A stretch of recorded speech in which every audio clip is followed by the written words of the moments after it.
జూన్లో ఈ ప్రభుత్వం వచ్చాక ఇచ్చిన డిఏ నాడు జగన్ సంతకం పెట్టిండి, వీళ్ళు వచ్చాక ఇచ్చిన డిఏ మొన్న అనౌన్స్ చేసి అది కూడా ఉద్యోగులు గొడవ చేస్తే ఇంకా 4 డిఏలు. ఇప్పుడు అప్పట్లో జగన్ టైంలో కొన్ని బకాయిలు పెండింగ్ పెట్టారు, ఏది రిటైర్ అయిపోయే రోజు ఇచ్చే బెనిఫిట్లు, తర్వాత వీళ్ళకి సంబంధించిన పిఎఫ్లో వేసే డబ్బులు, ఇట్లాంటివి వేరే వాటికి వాడేశారు. అవి దాదాపుగా 20,000 కోట్లు 25,000 కోట్లు ఉన్నాయి అవి. దాన్ని విమర్శించింది కూటమి ప్రభుత్వం. వీళ్ళు వచ్చాక ఈ 18 నెలల్లో ఇంకొక 6 యాడ్ చేశారు. ఇప్పుడు ఉద్యోగుల సమస్యలు పరిష్కరించడం వీళ్ళ చేతుల్లో లేదు, పేర పెడతారు. 31,000 కోట్లు పెండింగ్ ఉంది.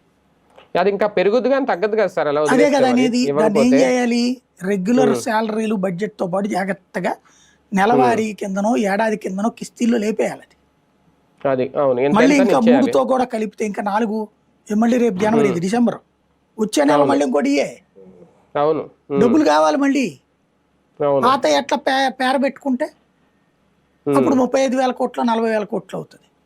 ఎవరిస్తారు డబ్బులు అంటే సాగదీస్తున్నారు, జాగ్రత్తగా వేధిస్తున్నారు.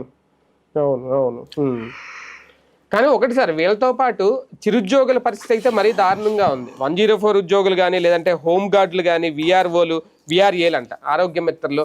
ఎందుకంటే మనకు కూడా తెలుసు, మీకు గుర్తుంటే మనం ఎప్పుడైనా బయటకు వెళ్ళినప్పుడు ఎక్కడైనా ఏ హోమ్ గార్డ్ కనిపిస్తే కనుక వాళ్ళు